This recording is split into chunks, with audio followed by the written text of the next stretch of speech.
سیدنا عثمان بن عفان رضی اللہ عنہ سے یہ بھی مروی ہے، وہ کہتے ہیں میں نے رسول اللہ صلی اللہ علیہ وسلم کو یہ فرماتے ہوئے سنا، میں ایک ایسا کلمہ جانتا ہوں کہ جو آدمی دل کی سچائی کے ساتھ اس کو کہے گا وہ آگ کے حق میں حرام ہو جائے گا۔ یہ سن کر سیدنا عمر رضی اللہ عنہ نے کہا میں بتلاتا ہوں کہ وہ کلمہ کون سا ہے۔ وہ تو وہ کلمہ اخلاص ہے کہ اللہ تعالیٰ نے جس کے ذریعے حضرت محمد صلی اللہ علیہ وسلم اور آپ صلی اللہ علیہ وسلم کے صحابہ کو عزت بخشی۔ وہ کلمہ تقویٰ ہے جو اللہ تعالیٰ کے نبی صلی اللہ علیہ وسلم نے اپنے چچا ابو طالب کی موت کے وقت اس پر پیش کیا تھا، اور وہ ہے لا الہ الا اللہ کی شہادت دینا۔ حدیث نمبر 38 مسند احمد۔ سیدنا ابو ذر رضی اللہ عنہ سے مروی ہے، وہ کہتے ہیں میں رسول اللہ صلی اللہ علیہ وسلم کے پاس آیا، لیکن آپ صلی اللہ علیہ وسلم سفید کپڑا اوڑھ کر سوئے ہوئے تھے۔ پھر دوبارہ آپ صلی اللہ علیہ وسلم سے باتیں کرنے کے لیے آیا، لیکن آپ ابھی تک آرام فرما رہے تھے۔ اس کے بعد جب میں آیا تو آپ صلی اللہ علیہ وسلم بیدار ہو چکے تھے، پس میں آپ صلی اللہ علیہ وسلم کے پاس آ کر بیٹھ گیا۔ آپ صلی اللہ علیہ وسلم نے فرمایا جو آدمی لا الہ الا اللہ کہے گا اور پھر اسی پر مر جائے گا وہ جنت میں داخل ہوگا۔ میں نے کہا اگرچہ اس نے زنا اور چوری کی ہو۔ آپ صلی اللہ علیہ وسلم نے فرمایا اگرچہ اس نے زنا اور چوری کی ہو۔ میں نے دوسری بار پھر کہا اگرچہ اس نے زنا اور چوری کی ہو۔ آپ صلی اللہ علیہ وسلم نے فرمایا اگرچہ اس نے زنا اور چوری کی ہو۔ 3 دفعہ تو ایسے ہی ہوا، اور چوتھی بار آپ صلی اللہ علیہ وسلم نے یہ فرمایا۔ ابو ذر کا ناک خاک آلود ہونے کے ساتھ ساتھ یہ سن کر سیدنا ابو ذر رضی اللہ عنہ وہاں سے ازار کو گھسیٹتے اور یہ کہتے ہوئے نکل پڑے اگرچہ ابو ذر کا ناک خاک آلود ہو جائے۔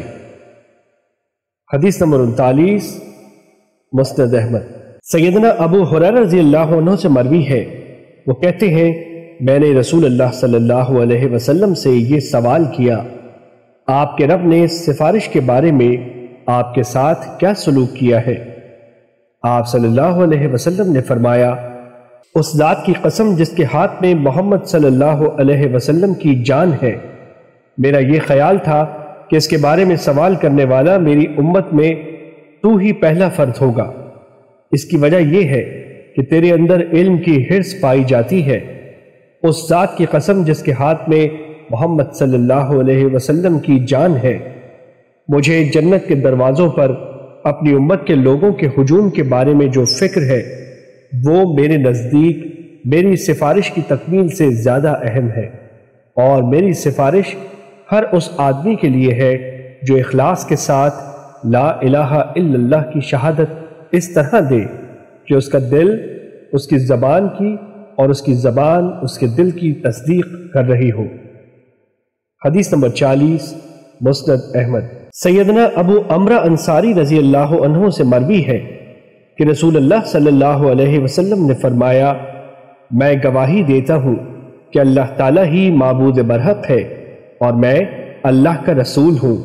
جو آدمی بھی ان 2 شہادتوں کے ساتھ اللہ تعالیٰ کو ملے گا تو قیامت کے دن اس سے آگ کو دور کر دیا جائے گا۔ حدیث نمبر 41 مسند احمد۔ ابو وائل سے مروی ہے کہ سیدنا عبداللہ بن مسعود رضی اللہ عنہ کہتے ہیں 2 باتیں ہیں، ایک بات تو میں نے رسول اللہ صلی اللہ علیہ وسلم سے سنی ہے اور دوسری بات میری اپنی ہے۔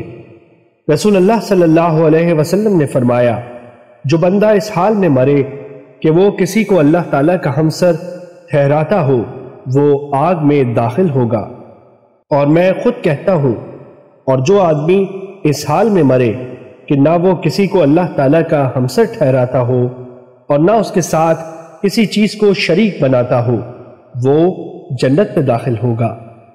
حدیث نمبر 42 مسند احمد۔ ابو نعیم کہتے ہیں ایک آدمی یا ایک بوڑھا جس کا تعلق اہل مدینہ سے تھا آیا اور مسروق کے پاس ٹھہرا۔ اس نے کہا میں نے سیدنا عبداللہ بن عمرو بن عاص رضی اللہ عنہ کو یہ کہتے ہوئے سنا کہ رسول اللہ صلی اللہ علیہ وسلم نے فرمایا جو آدمی اس حال میں اللہ تعالیٰ کو ملے کہ وہ اس کے ساتھ کسی کو شریک نہ ٹھہراتا ہو تو اس عمل کی وجہ سے کوئی خطا اس کو نقصان نہیں دے گی، لیکن جو بندہ اس حال میں مرا کہ وہ اللہ تعالیٰ کے ساتھ کوئی شریک ٹھہراتا ہو تو اس عمل کی وجہ سے کوئی نیکی اس کو فائدہ نہیں دے گی۔ حدیث نمبر 43 مسند احمد۔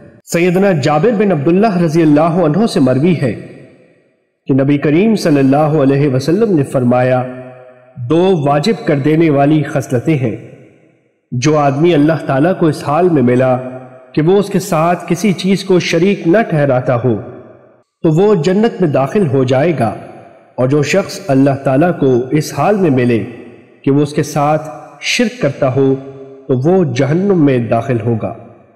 حدیث نمبر 44 مسند احمد۔